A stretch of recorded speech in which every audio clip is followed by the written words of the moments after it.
Hey everyone, welcome to my channel. This is Bharti Gupta. Our today's topic is a statement of equity. In this video, I'm going to tell you about what is a statement of equity. आपने जरूर statement of equity के बारे में सुना होगा. Statement of equity जो है company के फाइनेंशियल स्टेटमेंट में होता है.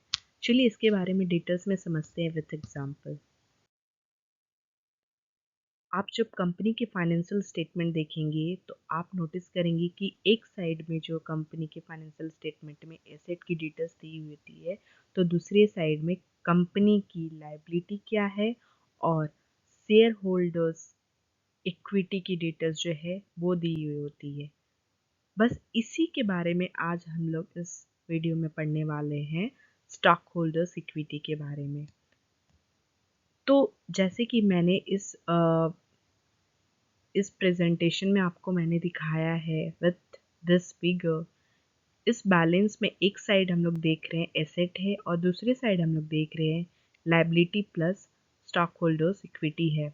तो हमेशा ये इक्वल होनी चाहिए. कंपनी की एसेट की जो वैल्यू होती है वो हमेशा इक्वल होनी चाहिए liability plus stock holders equity. अगर हम लोग कंपनी की इक्विटी की फॉर्मूलेशन देखते हैं कि इस केस में मान लीजिए कंपनी का एसेट जो है हमेशा liability plus stock holders equity के बराबर होती है, तो उस केस में ओनर्स इक्विटी का फॉर्मूला क्या होगा. आई मीन टू से ये जो स्टॉक होल्डर्स इक्विटी जो निकाल रहे हैं इसका क्या फॉर्मूला होगा. उस हिसाब से स्टॉक होल्डर्स इक्विटी फॉर्मूला होगा एसेट माइनस लायबिलिटी. तो कंपनी की जितनी भी एसेट है उसको हम लोग अगर लायबिलिटी से डिडक्ट करेंगे तो हमें जो अमाउंट आएगा वो होगा ओनर्स इक्विटी.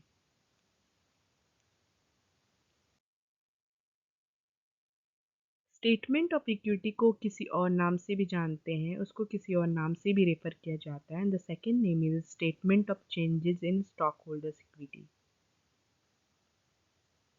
इसे हम statement of changes in stockholders equity क्यों बोलते हैं इसके बारे में मैं आपको इसमें समझाने की कोशिश करूंगी.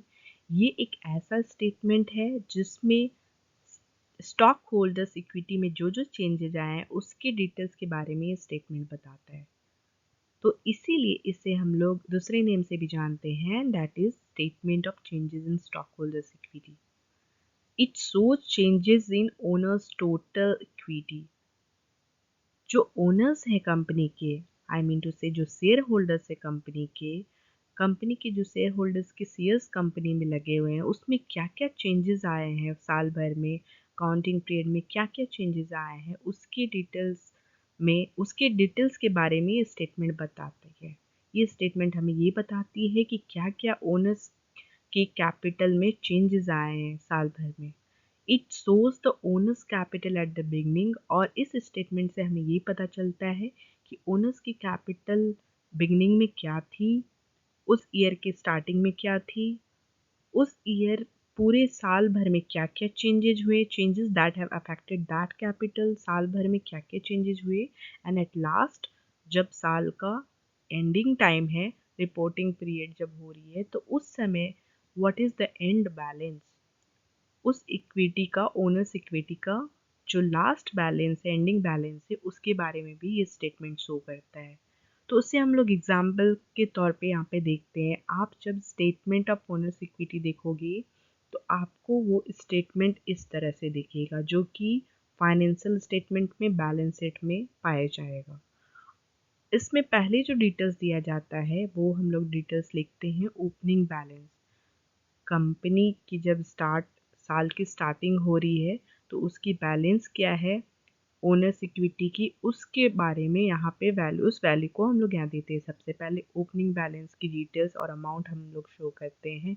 नाउ अब साल भर में क्या क्या चेंजेस हुए उसकी डिटेल्स के बारे में देते हैं. जैसे कि अगर मान लीजिए कंपनी में शेयर होल्डर्स ने और इन्वेस्ट किया है और पैसा लगाया है तो उस केस में वो इन्वेस्टमेंट का जो अमाउंट है वो यहाँ पे ऐड करेंगे. इन्वेस्टमेंट ड्यूरिंग द पीरियड जो भी होगा कंपनी में उस अमाउंट को हम लोग यहाँ पे ऐड करेंगे.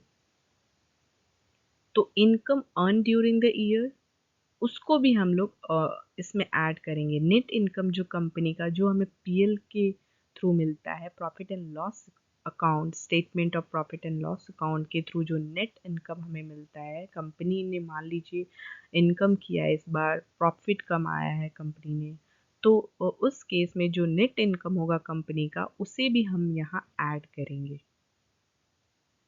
जो कि यहाँ पे मैंने दिखाया है। प्लस आपको क्या करना है, income earn during the period. ये दोनों अमाउंट को इस स्टेटमेंट में हम लोग ऐड करते हैं। मान लीजिए उस साल कंपनी ने लॉस इनकर किया है, तो उस केस में उस लॉस को क्या करेंगे, हम लोग लॉस को डिडक्ट करेंगे, उस लॉस को हम लोग डिडक्शन करेंगे। And the last is owners draw during the period. मान लीजिए जो भी शेयर होल्डर्स है कंपनी के, वो अपने शेयर्स विड्रॉ करते हैं। अगर उन्होंने विड्रॉल किया है, then in that case what we have to do, we have to deduct that amount।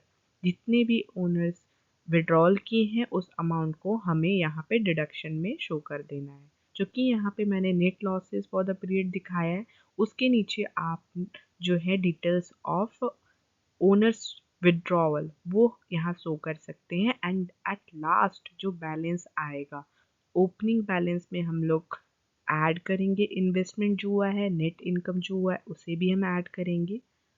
And deduct क्या करेंगे, नेट लॉस करेंगे। अपार्ट फ्रॉम दैट ओनर्स ने जो विड्रॉल किया है उसे भी हम डिडक्ट करेंगे।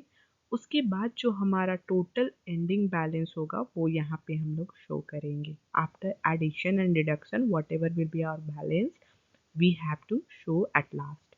यही है स्टेटमेंट ऑफ ओनर्स इक्विटी, जिसे हम statement of changes in stockholders equity भी बोलते हैं। और ये कहाँ पाया जाता है, तो ये हमारे बैलेंस शीट में पाया जाता है। बैलेंस शीट में आप जब नोटिस करोगे लायबिलिटी के नीचे, तो शेयर होल्डर्स का जो डिटेल्स है, शेयर होल्डर्स का जो इक्विटी का डिटेल्स है, वो ये सारा डिटेल्स वहाँ पे शो होता है। तो यही था statement of owners equity. I hope friends आपको समझ में आया हो। Thank you for watching this complete video.